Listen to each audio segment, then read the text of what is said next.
The time by Sagicor Life is 7 o'clock.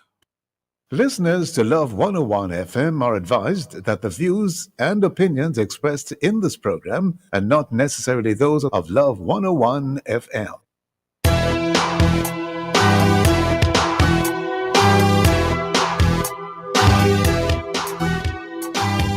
Welcome to the Morning Watch on Love 101 FM. I'm your host, Dylan Toussaint. A special welcome to our listeners on love101.org.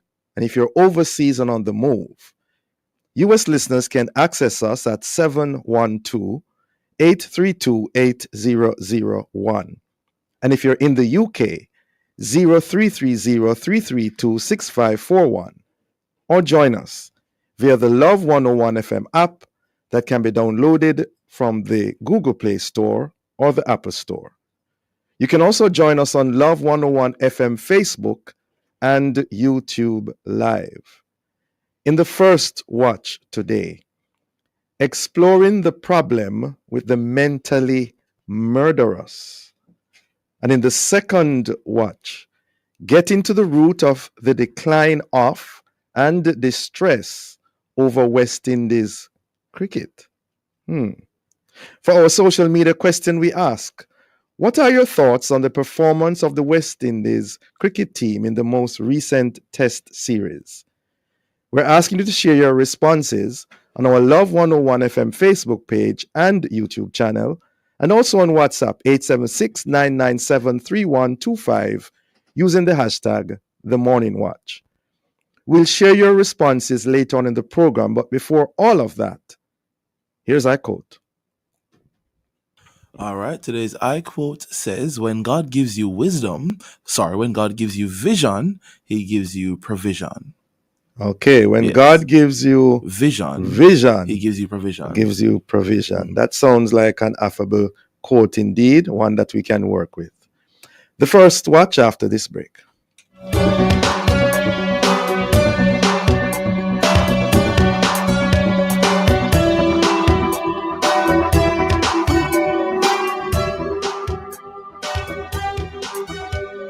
Hurricane season is here. Is your property underinsured? If your policy hasn't been updated in years, you are at risk. One hurricane and you could be paying millions out of pocket. Don't get caught off guard. Know your property's value. Talk to your insurance provider today. Check it, value it, insure it. Real value, real coverage. A message from the Insurance Association of Jamaica, protecting what matters most.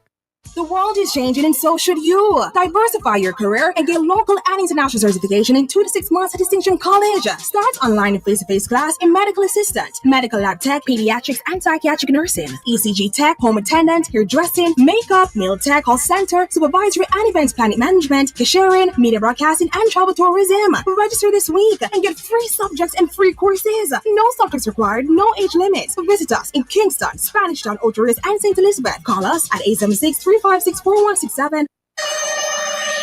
Don't miss the New Testament Church of God Centennial 5K Walk Run this coming Saturday, July 19. We meet at 6 a.m. at Emancipation Park for the warm-up, and the walk begins at 6:30 a.m. Registration deadline extended to Friday, July 18. So don't miss the 5K Walk Run. Register now at runningeventsja.com/registration. Don't miss it. The Centennial 5K Walk Run. What a something nice. And Love 101 will be on location for live links throughout the walk run. On the next episode of the Mailbox, we'll be focusing on the topic, Man on a Mission. A man's mission is often driven by his purpose, values, and passion. Having a clear mission statement can help him stay focused and motivated on his journey. You are invited to join the conversation with our esteemed guest, Mr. Noel Keith Phillips, aka Uncle Keith, working with open air campaigners for 41 years. At 87 years old, he will be sharing about how he has stayed focused on his mission and disciplined himself to take consistent actions for Christ. That's Wednesday, July 16 at 5:30 p.m. only on the family station, Love 101, the Mailbox Monday. There is Life can feel overwhelming at times, but you don't have to face it alone. The Ministry of Counseling and Prayer of the Edgewater Baptist Church is here to support you with our caring and confidential telephone counseling service. Whatever you're going through, grief, stress, family challenges, or just feeling stuck, our trained counselors are ready to listen, pray, and guide you toward hope and healing. Take the first step today. Call us at 876-220-6474 or 876-332-7956. Weekdays between 8 a.m. and 9 p.m. Saturdays and Sundays between 8 a.m. and 8 p.m. Help is available through the Prayer and Counseling Ministry of the Edgewater Baptist Church. Remember, help is just a phone call away. That's 876-220-6474 or 876-332-7956. Weekdays between 8 a.m. and 9 p.m. Saturdays and Sundays between 8 a.m. and 8 p.m. Call now and let us walk this journey with you. cause you have strayed. Faith Temple Pentecostal Assembly's Apostolic Faith invites you to Convocation 2025 from Sunday, July 20 to Friday, July 25 at 11 Phillip Road, Kingston. Join our day sessions Monday to Friday from 10 a.m. to 4 p.m. Evangelistic service 7 p.m. nightly in the sanctuary and on Zoom. On Sunday, July 20, services will be held in the sanctuary and on Zoom beginning at 11 a.m. Then stay for our 80th anniversary service at 4 p.m. You don't want to miss the celebration. A blessing awaits you.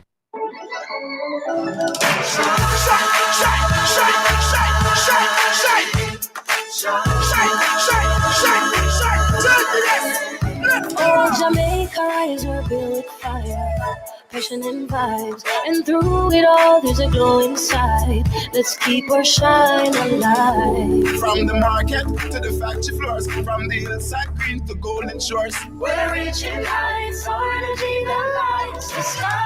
JPS, powering what matters.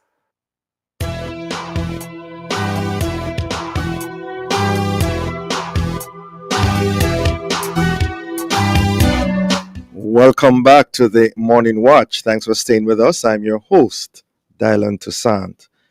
September 29, trial set for man charged with uncle's gruesome murder amid claims he's mentally ill. Teen girl fatally stabbed by man said to be of unsound mind in St. Thomas. Those are some of the newspaper headlines which have gripped our society in recent times. So what are we to make of occurrences where murders are allegedly committed by persons who are mentally ill? Well, to discuss this matter, we have joining us Jehan White, clinical psychologist from Tea House Therapy. Good morning, Miss White. Good morning, Dr. Toussaint. Good morning, listeners. Thank you so much for having me. Great. Good having you with us again. This topic. For the record, Miss White, what really is mental illness? So, mental illness is... And that's a great question because mental illness is actually tends to be misunderstood. Mm-hmm. Mental illness is when really there is a wide range of mental health conditions and disorders that can really affect your mood, your thinking, and your behavior, and can include anything really from depression and disorders, anxiety disorders, schizophrenia, eating disorders, even addictive behaviors. Yes. So you're saying there are different types of mental illnesses, right? Yes, absolutely. Yeah. Causes, symptoms, signs that you perhaps didn't mention a while ago? So the causes vary. So the causes can be everything from the chemical imbalances in the brain that are completely out of our control. Mental illness can be categorized really by, and the causes are challenging. And I think that's one of the biggest things we keep looking for is why is this happening? And the reality is it could be related to some genetic factors that we're unaware of. It can be related to some social factors that we're unaware of in terms of difficulty coping.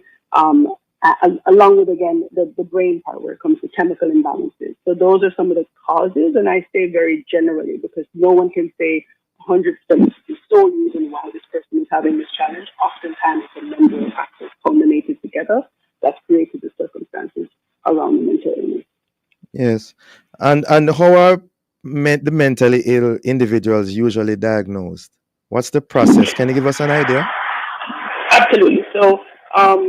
So for someone to be diagnosed with a mental illness, it really is something that takes quite some time. So someone who is trained and who, whether it be a psychiatrist or a psychologist, but more so a psychiatrist, will usually take things like a medical history, and there's going to be looking at, and it's usually over a period of time. Something that's really important with mental illness, to be diagnosed with mental illness, is that you need to be struggling with symptoms for a period of time, usually anywhere ranging from about 2 weeks to 6 months, depending on the mental illness, to be diagnosed with that mental illness. And based upon that, they look at things like your the thoughts and feelings that the client's having. They consider the diagnostic criteria. And that's just a fancy way of saying, do you hit these particular markers? Because all of these mental illnesses have, we use almost like what we call the DSM-5, which is a big book, a certified book, which says you have to hit these markers in this period of time to be considered having this particular illness. Yes. And are you saying from that the average person, hate to use that word, but the persons who are not trained as you are, for example, cannot correctly diagnose mental illness? You can't look on someone and just say this person is mentally ill. Is that what you're saying? I'm saying that they shouldn't. So I'm saying for it to be something that is recognized by, I should say, the mental health community and the health community, there does need to be a psychiatrist that usually completes the diagnosis, and it needs to be done, and they need to be under their care for a period of time. So a medical doctor or a psychologist can have an idea or a sense of, I think this is what's going on for you, and work accordingly. But to be diagnosed in order to receive particular even benefits, sometimes it has to be certified by a psychiatrist, especially depending on which mental illness we're referring to, like schizophrenia. Yes. And before we go to our break, how, anecdotally, from your perspective, how widespread is this illness within our society? Anecdotally. Well, anecdotally, and I'll be honest, I've got to put on that, put me in a position. I would say easily at any point in time, what I will say is on average, to meet the diagnostic criteria, I'm going to say maybe 30% of society at any given point in time, approximately. Did you say 30? Did you say 30? Yeah, that's right? Yeah, 30%, 30, yeah. Okay. That's I didn't expect so much, but that's not comforting at all. That's a concerning situation. But keep in mind that mental illness does not mean that someone is going to hurt anybody. That's very important. Someone who's struggling with their mental health is usually, the majority of the time, they're completely harmless. Yes. All right. So that's something else to keep in mind. Yes. We have more to discuss on that on the other side of this break. We're going to take a break right now. We'll be right back.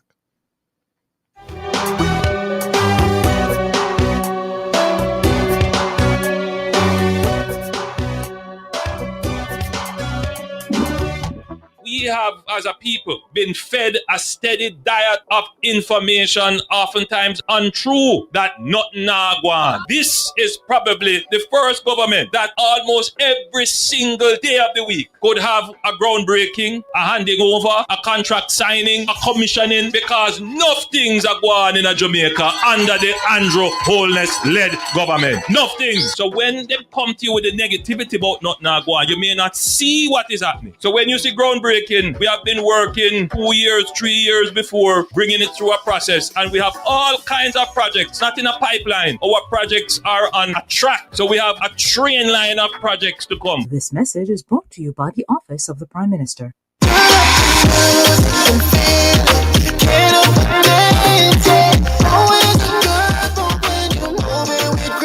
We've seen a lot of our customers make some good moves over the years. Whether it's sharing a hug with a friend you haven't seen in a long time or sharing a meal, Grace has been there. So let's keep making these moments together, because rest assured, every time you choose Grace, you know you're making a good move. Always a good move when you're moving with grace.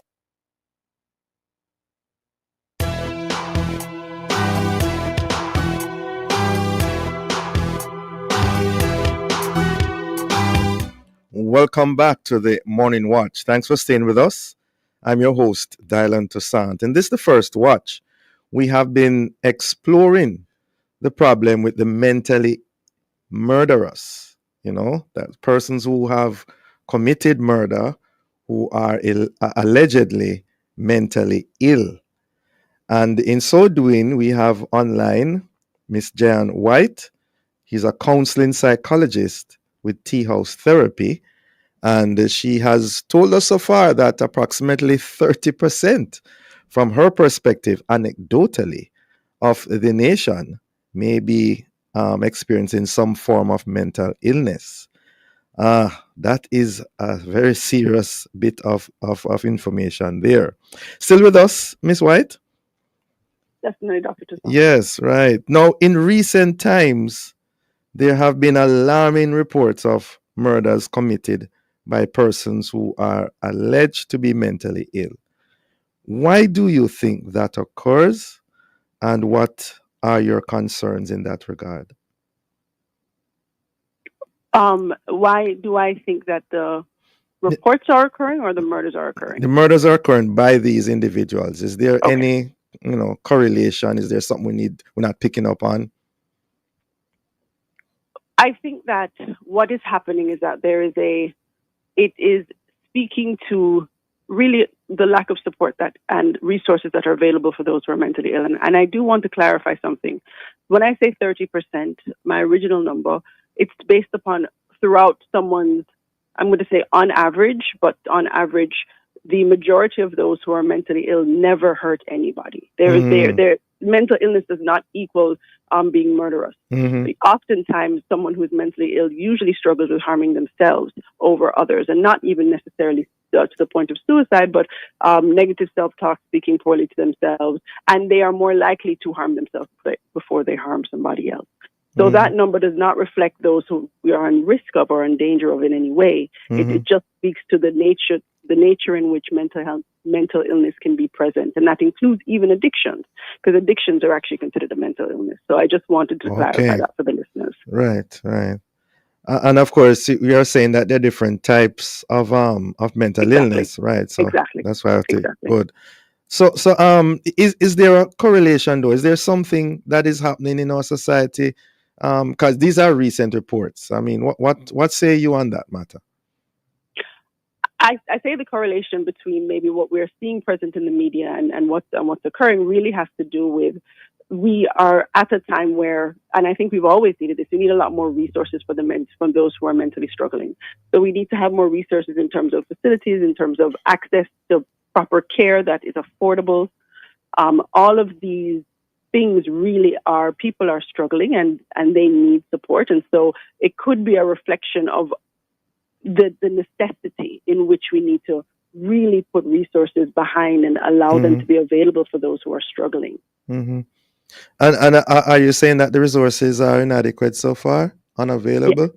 Yes, I'm absolutely saying that the resources are inadequate, and it's everything from, it could be related, it's related to funding. If there's not real funding that goes behind it, when it comes to the services that are available, they're limited. So you have Bellevue Hospital, but Bellevue Hospital is overrun. They have some very compassionate people there, but they don't have enough resources to provide the adequate level of care for those who need the help. So it's a number of things that So I think this is a reminder to society and even the government that we really need to put better resources in place to help those who are struggling mentally. Because like I said, the majority, I would say 99.9% of people, I could almost say that again anecdotally, do not harm anybody when they're mentally ill. They need the resources and support that we don't get to that point. Yeah. And you know, the thin line between persons who are mentally ill transitioning to become a murderer.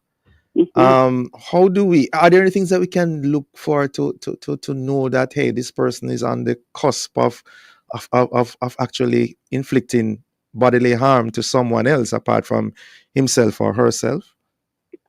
Absolutely. So oftentimes when there is the warning signs that we can look for someone who is potentially on the cusp of, could be, and I use very strong, could be, could harm somebody else, or things like the sudden change in aggression or irritability.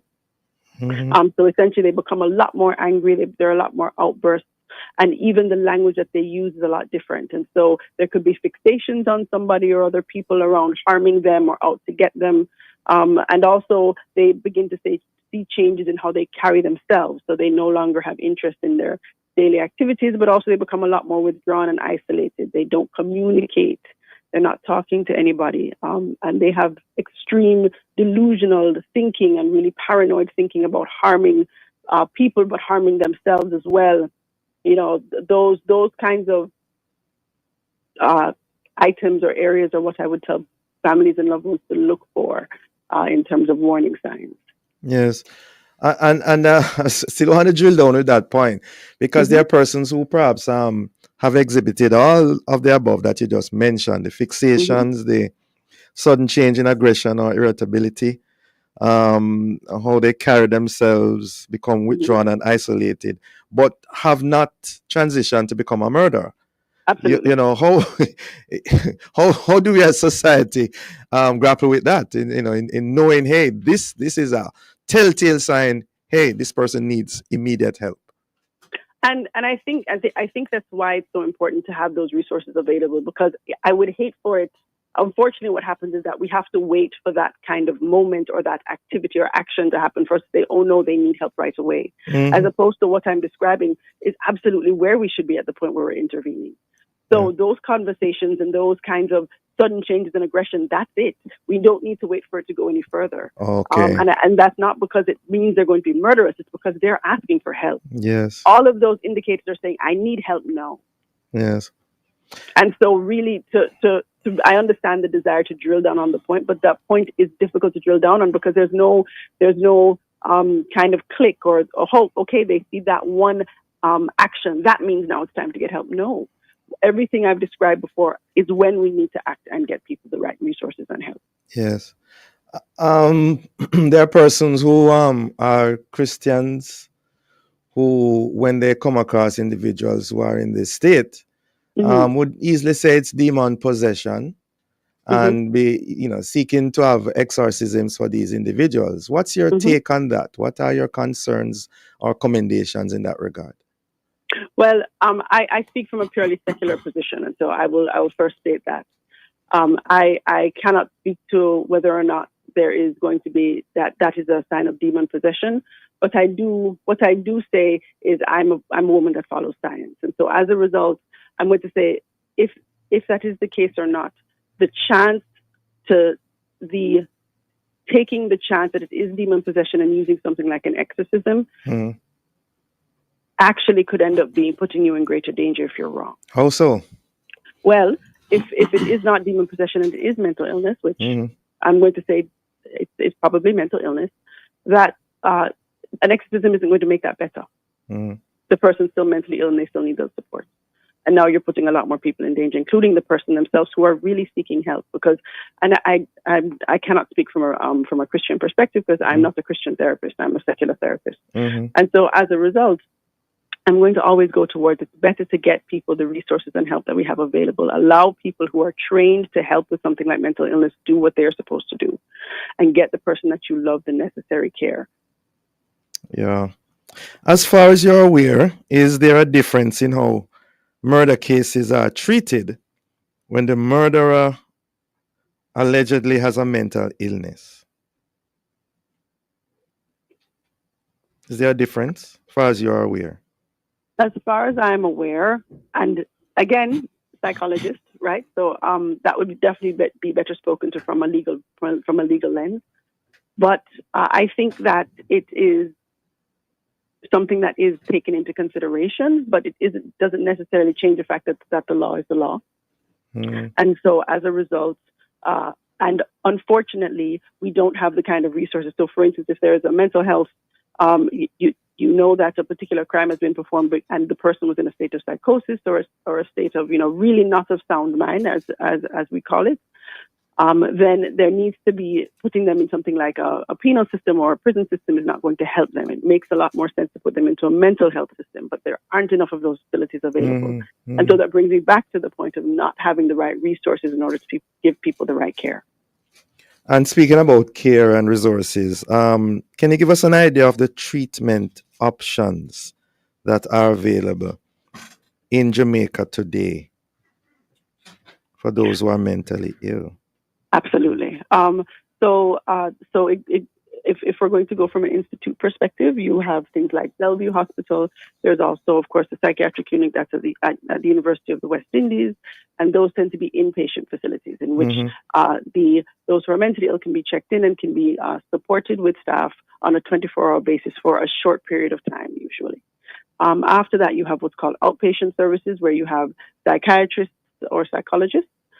Psychiatrists oftentimes are the ones who would be working with those who are diagnosed with something like schizophrenia or are considered to have kind of homicidal or suicidal kind of tendencies. And so at that point in time, those outpatient facilities are, you have private practices, and you actually have some of those private practices that have a group of psychiatrists. I can't remember the name, but it's actually run by Dr. Abel. It was put together by him. I'd have to research a name and tell you. And then you mean Wendell Abel? Yes. Okay. He put together a group of psychiatrists in one place, almost like a hub, so that someone can come in and then they can actually get the services that they need a bit more quickly. Yes. And then after that, you have the further outpatient has to do with when it comes to psychologists and psychiatrists, you go to once a week, once every few weeks, where you get medication changes. You're given behavioral support, you're given psychological interventions so that they can further support the medications that are there. So there's it goes from inpatient all the way to outpatient, and those are kind of the tiers. Yes. I guess some people will be wondering, can mental illness be cured, or is it just that it is controlled? Regardless of whatever treatment options are available and utilized, can it really be cured? People have to live with it and then control it. I mean, what say you? I think that mental illness can be, I would say, supported. So I think supported. The best is, yeah. So supported means I know that word can be triggering in itself. So let me be more specific. So when I say supported, I mean mental illness is something that people do have to live with, but it isn't something that's going to destroy them. But can it be cured? Like you have a headache and you get rid of it. Right. So you can have a headache and you can get rid of it, but you still may always suffer with headaches. Okay. And so I think that's the point I'm trying to make, is that while by supported it means essentially that you could struggle with this again in the future, but you have better tools and resources in order to manage it so it doesn't get out of control, where that moment where it felt the most out of control, you never go back to that place.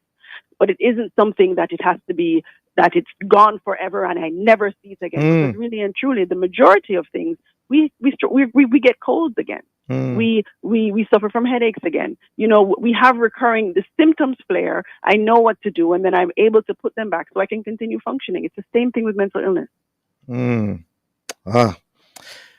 So much. Thank you so very much, Miss White, for the information and the insight you have given us. And you're very welcome. Thank you for having me. We continue to pray for those who are going through this particular type of illness at this time in their lives. Thanks again for joining us. Have a safe and productive day. You too. Listeners, the Morning Watch will return in just a moment.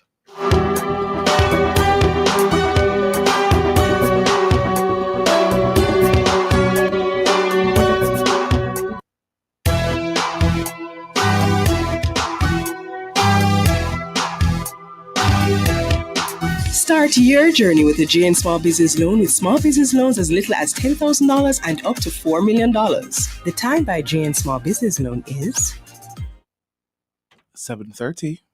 Are you ready for something mega? Spend $6,500 or more before GCT. Drop your entry in the box and you can win a 2025 Hyundai Toussaint. It's the Mega Wheels 2 promotion. April 5th to September 28th. Second prize, a $50,000 shopping spree every month for a year. Third prize, a $30,000 shopping spree every month for a year. Brought to you by Hyundai, Redstone, Heineken, True Milk, Race, Walker's Wood, Downing, CPJ Daiquiri, and Carriers. Choose concentrate. Only at Megamart. Locations island-wide. Megamart. Best value by far. Authorized under Section 58.3 of the Rating Gaming and Lotteries Act. Jamaica, your favorite gospel show on television, the Jamaica Gospel Star, is now on TVJ. God's people on the move. Tune in for powerful performances to lift your spirit and move your soul. 10 finalists, 4 elimination rounds. When the dust settles, only one will be left standing as the 2025 Jamaica Gospel Star. Sundays, 8 p.m. on TVJ. Powered by Sagicor. Building trust one generation at a time. On the next episode of the Mailbox, we'll be focusing on the topic, Man on a Mission. A man's mission is often driven by his purpose, values, and passion. Having a clear mission statement can help him stay focused and motivated on his journey. You are invited to join the conversation with our esteemed guest, Mr. Noel Keith Phillips, aka Uncle Keith, working with open air campaigners for 41 years. At 87 years old, he will be sharing about how he has stayed focused on his mission and disciplined himself to take consistent actions for Christ. That's Wednesday, July 16 at 5:30 p.m. only on the family station, Love 101, the Mailbox Monday.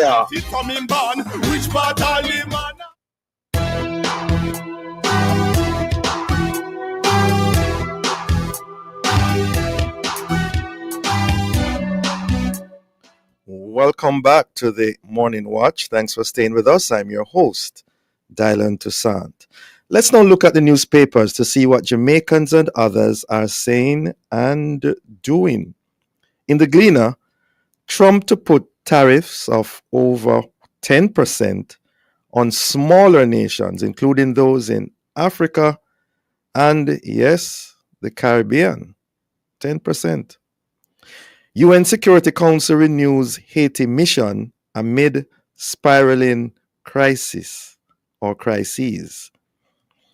In the Observer, Dominican Republic ends search for bodies from migrant boat. And also in the Observer, Canada airport grounds flights after report of small plane being hijacked. Those are some of the major stories in our newspapers. Coming up next, we'll share some of the feedback from our social media question. What are your thoughts on the performance of the West Indies cricket team in the most recent test series? We're asking you to leave a comment on our Facebook page and YouTube channel, Love 101 FM Jamaica, or WhatsApp 876-997-3125. Soon come back.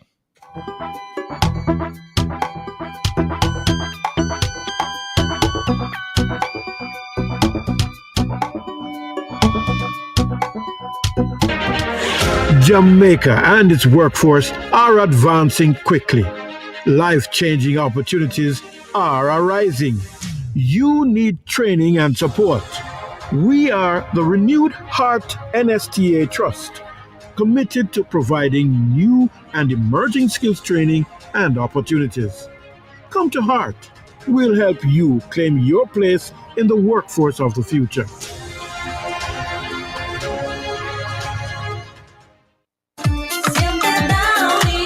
Don't let freshness ditch you when you need it the most. Wash your clothes with Downy Softener to keep dazzling everyone around you from day to night. Try Downy Softener now. Sometimes all we need is a listening ear. The listening ear, the counseling, the logical reasoning, and spiritual guidance are what appeal to us. That's why I'm here. I'm Dr. Joan Pinkney, the counselor, your counselor on Love 101 FM, Tuesdays and Wednesdays, 10 to 11 p.m. You know you can call on me. I will listen and more. So let's talk about what's bothering you. Anything. Tune in, listen, call in, text or voice message. I'm Dr. Joan Pinkney, counseling psychologist, ready with a listening ear. Tuesdays and Wednesdays, 10 to 11 p.m. Right here on the family station, Love 101 FM. Don't miss the New Testament Church of God Centennial 5K Walk Run this coming Saturday, July 19. We meet at 6 a.m. at Emancipation Park for the warm-up, and the walk begins at 6:30 a.m. Registration deadline extended to Friday, July 18. So don't miss the 5K Walk Run. Register now at runningeventsja.com/registration. Don't miss it. The Centennial 5K Walk Run. What a something nice. And Love 101 will be on location for live links throughout the walk run.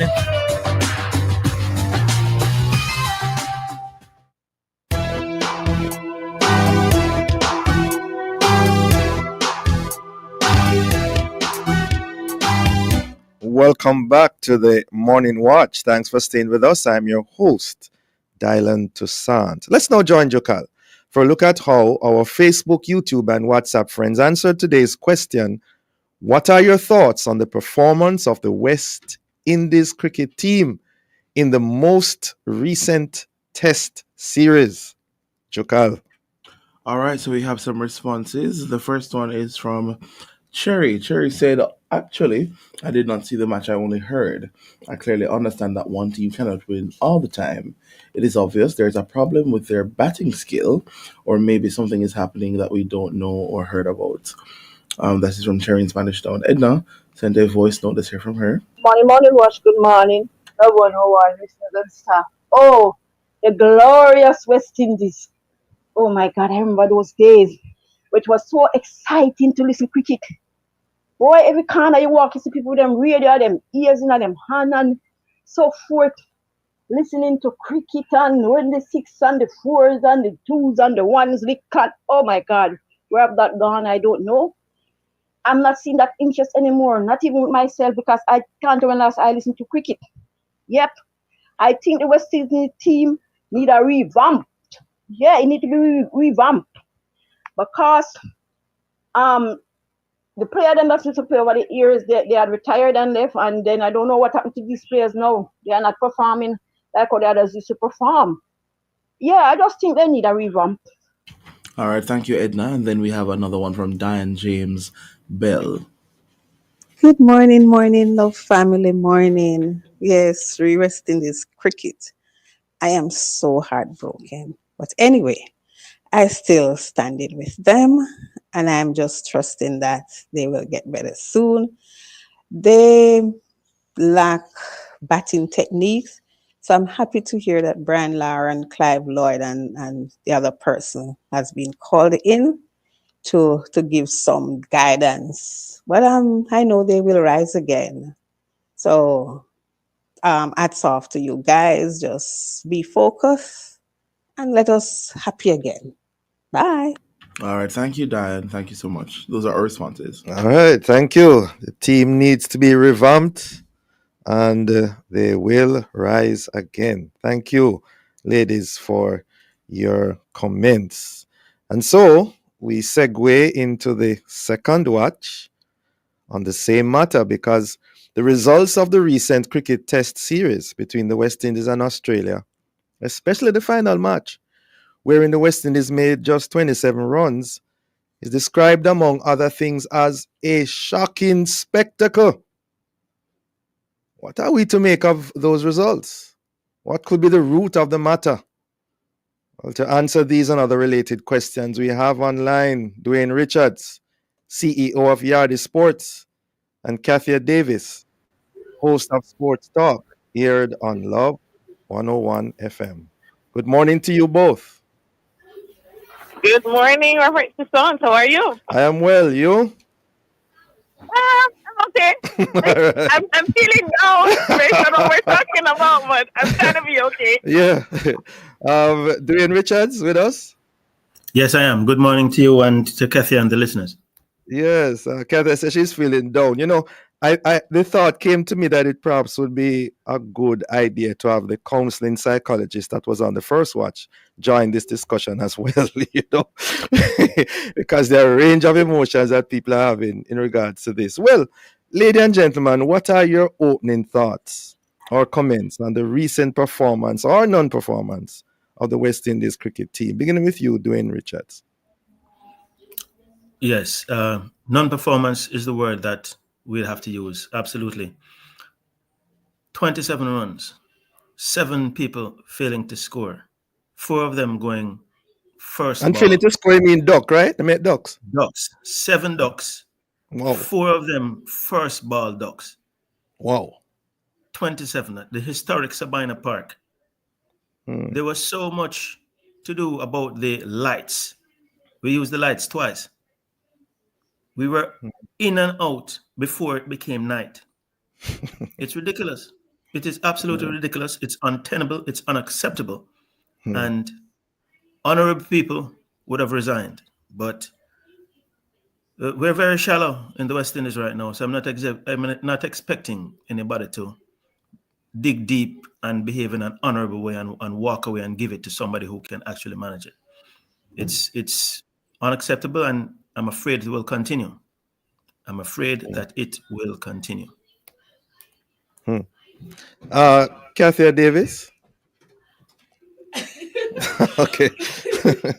Yeah, giving her time to get her breath. Right. Okay. So sorry about that, guys. Yeah.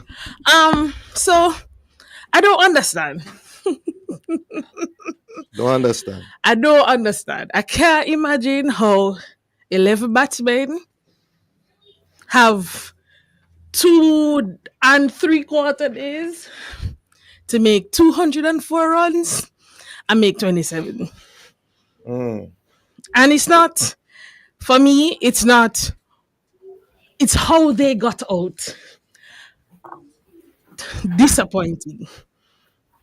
I mean, I was really hoping, I had hopes of leaving work and going to. Yeah. I think that's probably the worst thing, because I was like, all right, day-night match. I didn't get a chance over the weekend. All right, Monday. I'm going, okay, hopefully, they're still there. Yeah, man. When I saw 0 for 3, I was like, all right. Like, I was hoping, all right, maybe we can make 50. 27? That's the lowest scoring total since the 1950s. Wow. Like the last time, I think it was must say 24. Well, that New Zealand and match. that was 1950s. This is 2025. Come on, man. You still can't get over it, eh? What, in your view, were the main causes or factors which contributed to a disastrous batting performance? And I say our intentionally. Begin with you, Dwayne. Well, it comes down to team selection. It comes down to the decision to make Darren Sammy the head coach of all of West Indies cricket, when he, in my opinion, wasn't even qualified to be the white ball coach. We were doing fairly well over the last few years, putting together a team that would be able to take us out of the doldrums. We replaced Andre Coley, who was doing a fairly good job, and handed it over to somebody who isn't a qualified coach just because. And now we've spiraled out of control. When questions were raised about team selection, we were told that analytics was used to pick the team. And the analytics got us a team that scored 27 runs. Okay, Dwayne Richards. So sorry, up on a break. Hold a thought, eh? We'll be right back.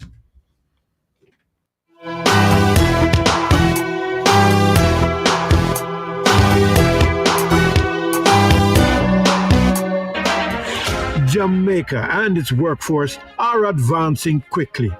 Life-changing opportunities are arising. You need training and support. We are the Renewed Heart NSTA Trust. committed to providing new and emerging skills training and opportunities. Come to Heart.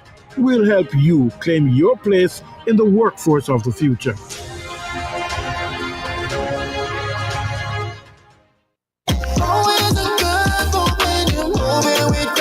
The time that Grace could move is 7:45.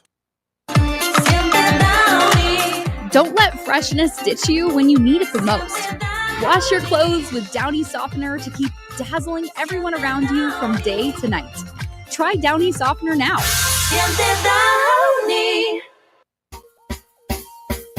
Mama work hard, for real. She do the most to send me and my brother go school. So, the dream was always to go to university. Well, I fulfilled 2 dreams with 1 Jane Bank savings plan, you know. I further my education and I make mama proud. Save so you can make the par, travel par, graduate like a star. Stop wishing you could. With your Jane Bank savings, you absolutely can. Jane Bank will help you find a way. It's more than a race. It's a launch pad. The New Testament Church of God 5K Run Walk to raise funds for 100 scholarships for students from primary to tertiary levels. Step out in faith. Make every stride count. It's the New Testament Church of God 5K Run Walk, Saturday, July 19 at 6:30 a.m. Starting point at the Emancipation Park. Register now at runningeventsjamaica.com. Call 876-967-4903 for more information. As the New Testament Church of God celebrates 100 years in Jamaica.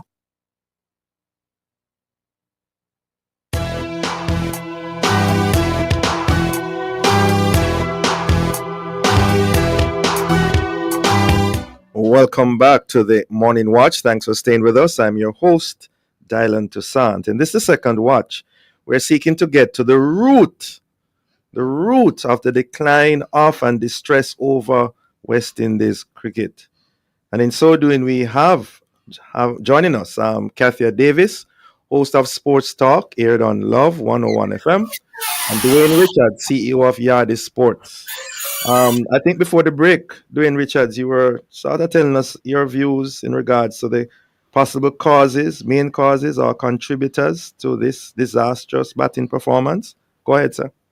Yeah, I was mentioning that, Kathy had said 1955 was the last time he had a debacle like this in cricket, in Test cricket.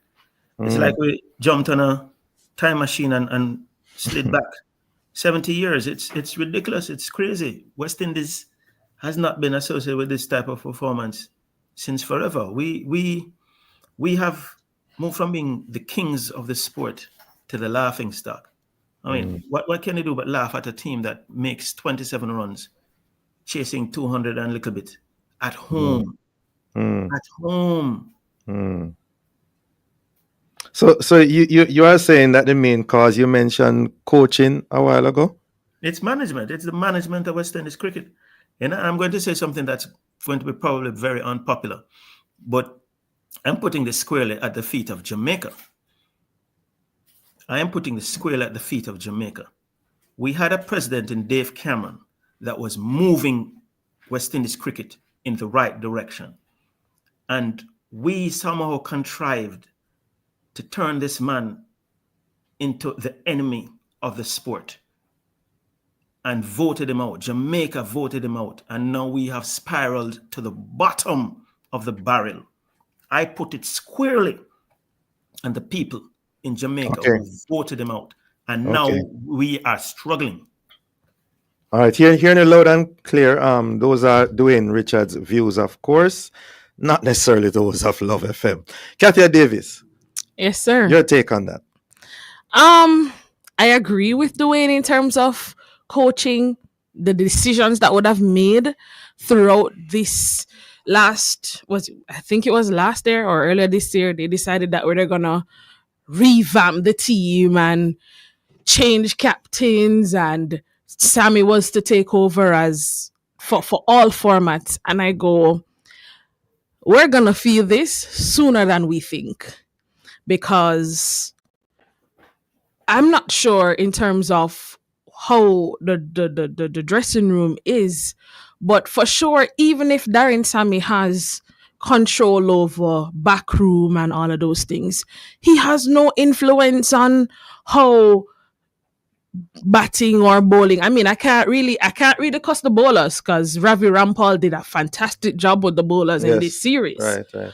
But the batting, man, and how they got out. I mean, John Campbell 6 times this series. The 1, 2, 3, 4, 5, 6 got out the same way. 6 times. And you're telling me that there's nobody watching the tapes. Just like, and I keep on, I say this all the time. It's almost as if we don't have the same access like the other teams have. How it is that other teams are able to perform under the same circumstances and we can't. I mean, at this point, I'm not even sure. As I said, going back to, I don't think Sammy should be the coach of. I mean, it's questionable over the in terms of one day and T20. It's a no-brainer. I mean, the president released a statement. CWI president released a statement and spoke about bringing in back the greats. What are the greats going to do? What needs to happen is that one, our batsmen need to go back to playing first class cricket in England. Send them somewhere. Send them to some. Do you see? Just like when a bowler is found guilty in terms of the ICC and they send them to fix their form. Right. Yeah, man. I think that's what we need to do with the batsmen. Send them to go play cricket days upon days, just standing at the crease and facing, whether it's going to be a machine or something, because it cannot be that. It cannot be that you're getting paid for 11 people to go out there and make 27. So am I hearing you clear that you're saying it's not just the coaching? You're saying it's really the batsmen. Players also have to take a responsibility, but it starts with the coaching. Oh, okay. It starts with the team. It starts from the very head because West Indies cricket is becoming a systematic problem now. It's a problem from president coming right down because it's clear that we don't know what we're doing. What if the players just naturally do not? Because we are, many persons are comparing the present with the glorious days of West Indies cricket. What if the players at present are just at a level that we are expecting too much of them? Persons might argue that, and we are too hard on them. It's not about and that every team has a low point.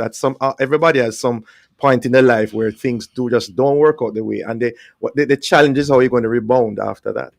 How long?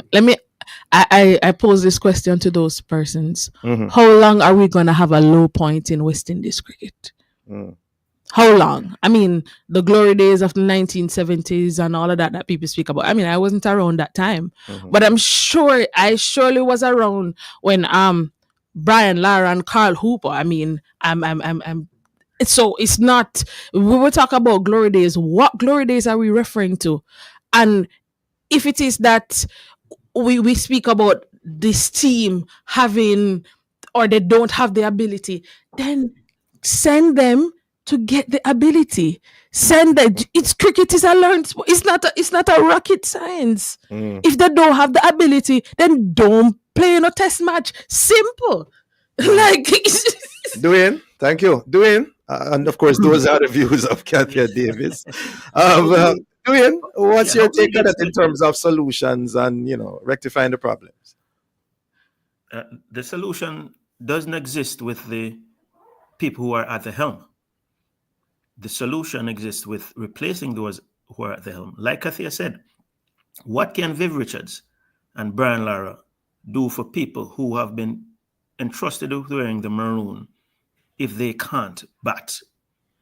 There is nothing that they can do for them now, because they are now at the pinnacle of our sport and they can't play the game.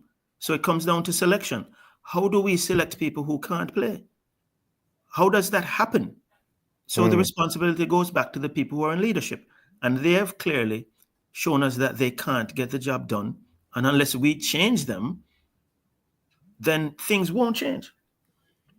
I don't think that it is possible for it to be any other way. It is simply not. Those who are currently leading cannot take us out of the quagmire that we face at the moment.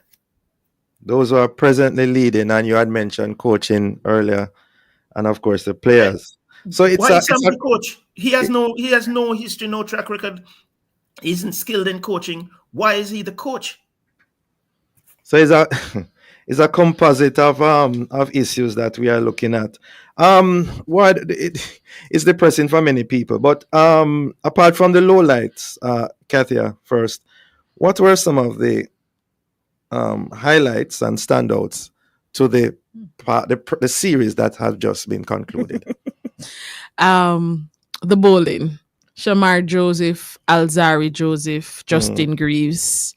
I think that's the only thing that we can talk about. Because the field, we speak about the batting, the feeling was just as dismal. Thank God that the bowlers kept consistent in this series, because we had some dismal fielding as well. But have to say hats off to coach Ravi Rampal and the work that he would have done with the bowlers in this series. Multiple 5-wicket hauls. So it's, I wonder, how Justin and Alzari and Shamar feels after going out and bowling out a side for less than 200. Yeah. I what about the Australian team? Anything you'd like to say? Mitchell Stark, he was his 100th test. I think he did pretty well. Mitchell Stark is a pretty consistent test player. The Australian batsmen did not get a chance to shine. The highest score in this series was Brandon King when he made 70 odd. So it wasn't necessarily a series catered to batting, I would say. But at least Australia didn't make it look as dismal as 27. Dwayne Richards, your take on that? Any highlights, any outstanding individuals you want to mention? The bowlers, as Catherine mentioned, the bowlers, I must praise their mental toughness to be able to go out there for 6 innings and perform at the level that they did, despite being let down every time by the batsmen. That mental toughness speaks to who they are, the character of our bowlers, and we can only hope that we can build a team around them, because that's where it is. It's in any sport, you build a team around certain people, and our bowling is where we have to build the team around, and hopefully we can find some batsmen with the tenacity to go out there and bat. But when you look at how they steamed in every time, they didn't get much rest now. Our bowlers did not get much rest between innings, because the batsmen let them down so often that some of the times they were the ones who were making the runs too. There is more than one time in the test match where the bowlers got us close to whatever Australia put on the board. Then they changed their shirt, went back out there and bowled on the Australians again. So hats off to them for that mental toughness to be able to consistently do it. Australia never made no big runs against us. So we have to recognize the bowlers. I applaud them wholeheartedly for what they did in their responsibility during the test match. Yeah, in the short time we have left, doing any comments on the spectators, the attendance, the organization of the test series in general? The organization was good. I can't really speak to the other 2 venues, but I don't think the Jamaicans got a chance to really get their presence felt in terms of spectatorship. The game was over too early. It was over too early for you to speak about spectators being there. And I know a lot of people would have looked forward to Monday. When they would have seen that West Indies were getting back into the test, I know they were rallying around the team and saying, let's see if we can get this one, because I was very hopeful that this one would have been the one that we got, after the first 2. I have to leave it there. Thank you so very much, Dwayne Richards, CEO of Yardi Sports, and Kathia Davis, host of Sports Talk, aired on Love 101 FM. Thanks to you both. Have a safe and productive day. Thank you very much. All right, thank you. Great. Thank you, listeners, for being with us. Join us again tomorrow as we continue to set the stage for a discussion of topical and controversial issues. For information to get copies of this program, call our production department at 876-968-9596-7. This has been the Morning Watch. Thanks to our producer, Kathy Gale, and our guests. I'm Dylan Toussaint, returning you to Love in the Morning.